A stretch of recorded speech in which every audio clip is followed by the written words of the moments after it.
বলা হয় ইতালীয়দের পাস্তা ছাড়া যেমন চলে না, তেমনি আর্জেন্টাইনদের খাদ্যের একটি অবিচ্ছেদ্য অংশ মাংস। গরুর স্টেক বা চপ ছাড়া চলেই না।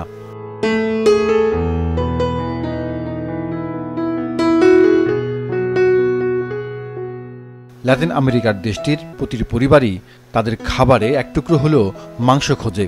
গৃহিণীরা পছন্দ করেন ফ্রিজে কিছু মাংস সংরক্ষণ করতেও।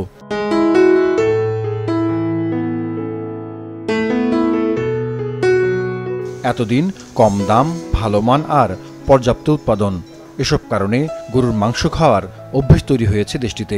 চাহিদা থাকায় গড়ে উঠেছে বড় বড় খামারও।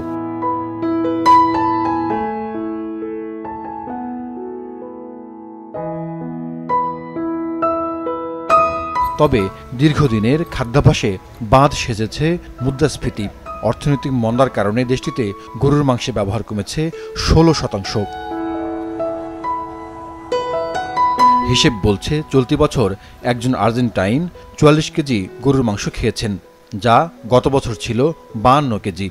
আর 1950 সালে এর পরিমাণ ছিল 100 কেজির মতো।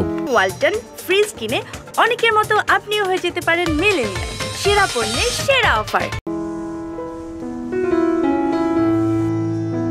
আর্জেন্টিনার শহরগুলোর বাজারে প্রতি কেজি গরুর মাংসের দাম এখন $5 থেকে $6 উপরে।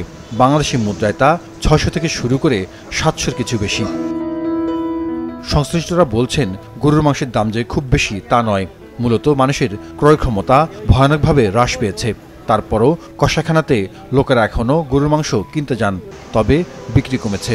যারাও কিনছেন পরিমাণ কমিয়ে দিয়েছেন। ভোক্তারা গরুর মাংসের বদলে মুরগি বা শুকরের মাংসের দিকে ঝুঁকছেন।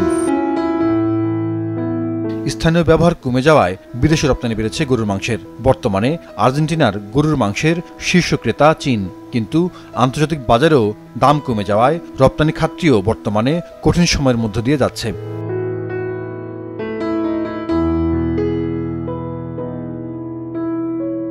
জাহিদুর রহমান, মাছরাঙা নিউজ ডেস্ক।